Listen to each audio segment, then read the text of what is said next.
to Architecting. I'm your host, Angela Motzi.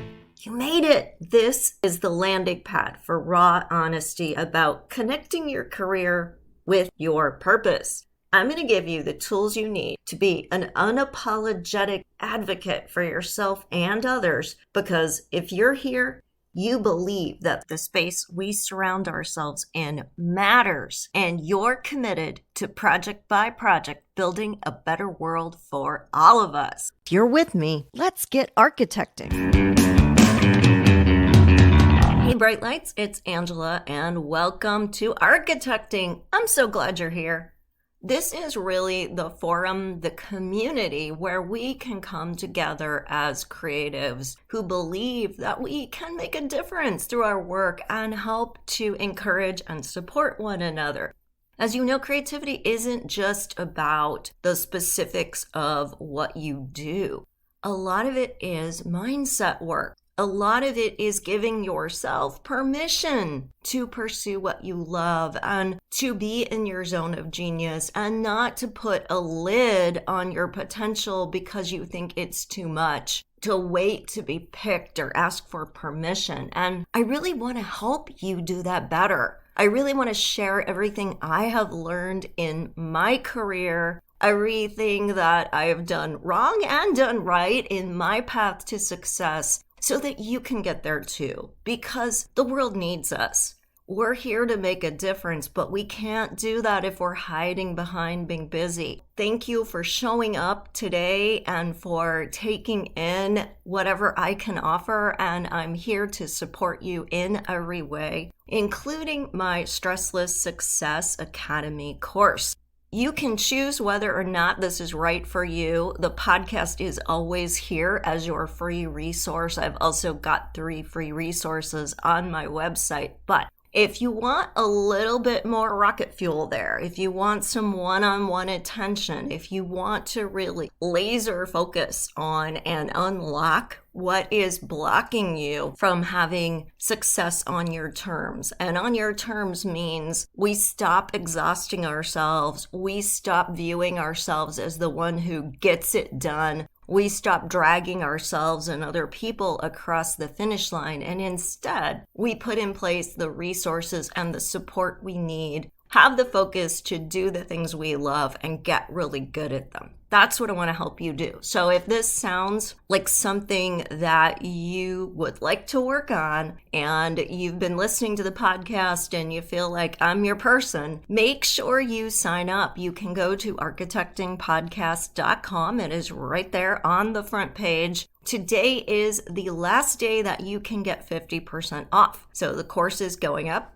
starting tomorrow. So make sure that you get in. Make sure that if this is calling to you, you don't put it off. Why keep suffering? Definitely make sure that you take advantage of the pre-sale price and get in. I would love to work with you more one-on-one. We will meet once a week live on Zoom so you can ask questions as you go through the material. And it's a really nurturing and supportive environment that is 100% dedicated to unlocking your success.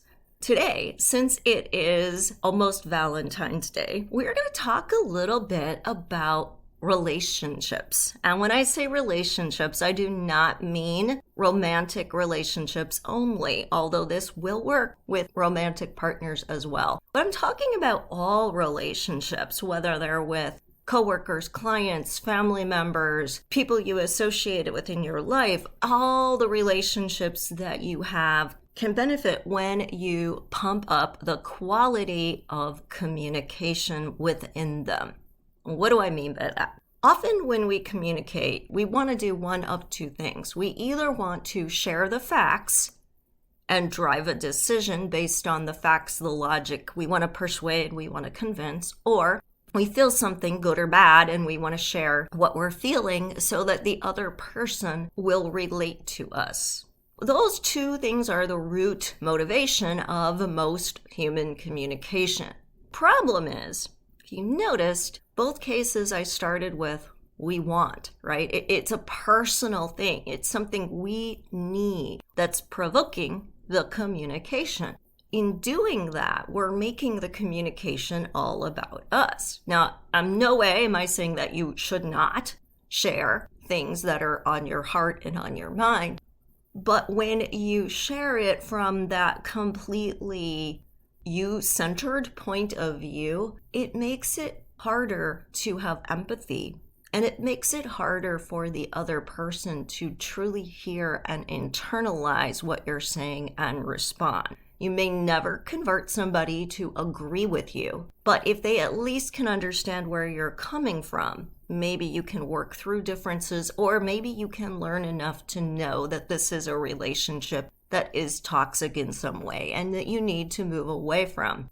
But I don't want you to do what a lot of people do, which is project. We make assumptions about other people based on how they make us feel.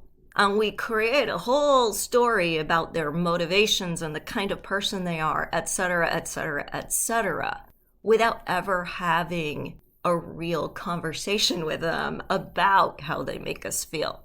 So today, I'm working on helping you to do that better so that you can really have the hard conversations in a way that doesn't feel hard. You may have heard the term combative language or violent language, and it doesn't always mean that you are calling somebody a name or saying something quote unquote bad about them. It can just be that there is judgment in the way you're speaking to them that is triggering them. And of course, we know that from a point of view of fighting, we're defending. And when we're defending, what are we in? Fight or flight mode, right? And what do we know about fight or flight mode? Well, we know that biologically, our body has fight or flight mode for our survival. So certain things happen in our body when we are fighting with somebody. And those things include our immune system shutting down, our digestive system shutting down, higher levels of thought shutting down, all of our energy being put into having a physical response. The problem is in relationship conflicts, we don't need that to happen, but our body's doing it anyway, which means that we're not creating in this fight or flight mode. We're defending. So we're depleting our resources, our energy, our bandwidth, the very things we need to solve the problem and be creative and make a solution together. And that isn't going to get us to where we really want to go. How do we help this? How do we make this better? We do it by using some very conscious language. Conscious language is around 3 critical phrases. I notice, I feel, and I need. So it's very easy to maybe say to your boss if you feel like you are not getting a chance to share information with the client during meetings and other coworkers are, and you want to get that experience, you want to have that opportunity. So you could say, I notice that our client seems to have concerns about, and you can fill in the blank there, and that when, and you can speak about the other coworkers, talk to them, they don't seem to be hitting on those things, but I feel that I could really bring that topic to the table and have an empathetic conversation about it, and that would help the project to flow better. So I really need you to give me the opportunity, maybe at the start of the meeting, so we set the table for this before my coworkers come in and start talking more about the nuts and bolts,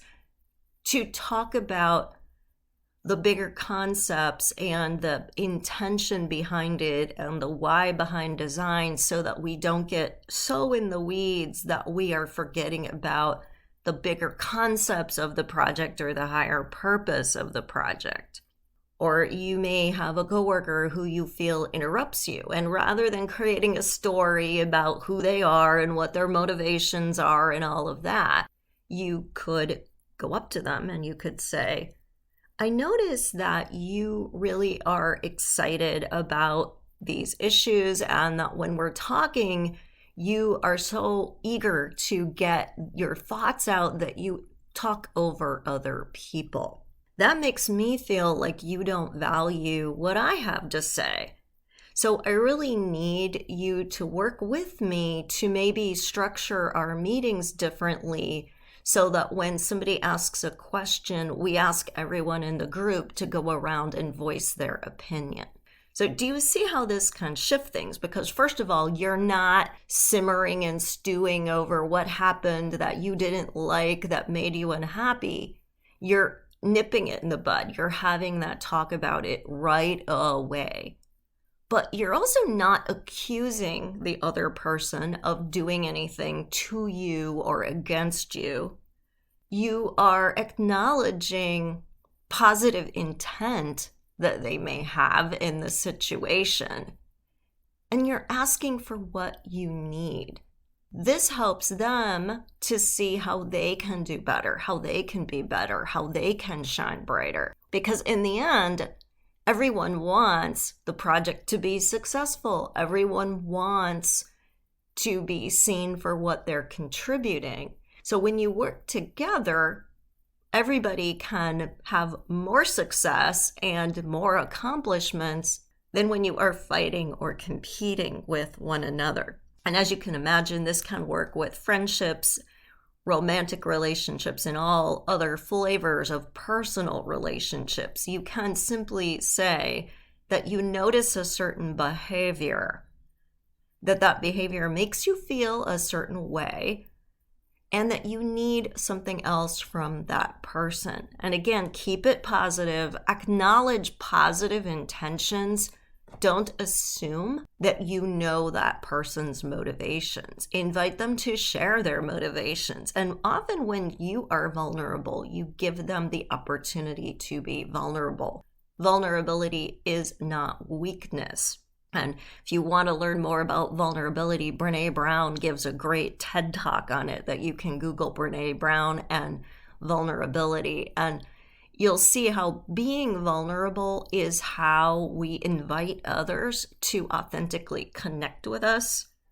And it, in fact, makes us stronger, not weaker, that we can be in that place because vulnerability allows us to be in touch with what we need from a situation and to ask for it. So the last tip here in relationships, as we look at using these powerful words and connecting better, is to also try to look for opportunities to do this in a positive way, not just use this tool when you feel hurt by somebody. If someone did something really well, say, I noticed that you worked really hard on presenting the different options to the client, and you were very diligent and thorough. I feel great about the work you're doing, and I would love to see you take this further. What do you need from me to help grow in your career? Or you could say to your boss, I notice that you're managing this tough situation in the office really well. And that makes me feel good about working for a company that cares about this issue. And what do you need from me to help spread the word further or to take this further or to develop it more? So remember those magic words, I notice, I feel, I need. And use them both in positive and tougher situations that are more challenging in all of your relationships. And watch the magic happen, because when you do this, you really are inviting people to be their best selves, and you really are cutting off the victim mentality and the tendency to create our own story and spin yarns about someone else's actions and motivations behind it. Put it into practice. I would love to hear what you think. You can share your thoughts and tag me on Instagram at Architecting Podcast. That's where I hang out the most. Or you can also go to our Facebook page, which is called Architecting, and you can share your thoughts there, or on our LinkedIn page, also called Architecting. I really want to hear about the challenges you're having and the ways that these ideas, when you put them into practice in your own life, are working out and where you're running into challenges. And also feel free to send me any suggestions you might have for future show topics. As I said at the beginning, architecting is a community. We are here to support one another. And so I want to hear about where you are bumping up against difficulties. And I also want to hear about your wins. So make sure that you share with me and others. It really helps to support everyone. And finally, if this was helpful, let's really make sure that more people can take advantage of it. Wouldn't it be great if the things you're learning were common knowledge and everybody started relating to one another in a better way, co-creating more often and supporting each other more? So share. Like, rate, and review this wherever you listen to podcasts. Recommend it to your friends. And thank you again so much. I appreciate you being here. I know you have a lot going on and that you are taking this time to spend it with me in our community. Means so much to me. So take care and have a great day. Thank you for listening. You made it all the way to the end of the episode, which means you are committed to making yourself a priority so you can be empowered to do the work you were called to do in the world. How amazing is that? If you would like even more content just like this, please remember to subscribe so you never miss an episode. I would so appreciate it if you left an honest review too. Hey, I want you to know I'm here for you beyond the boundaries of this podcast. You can follow me on social media at Architecting Podcast or visit architectingpodcast.com to download some great free resources. Take care, everyone, and stay inspired.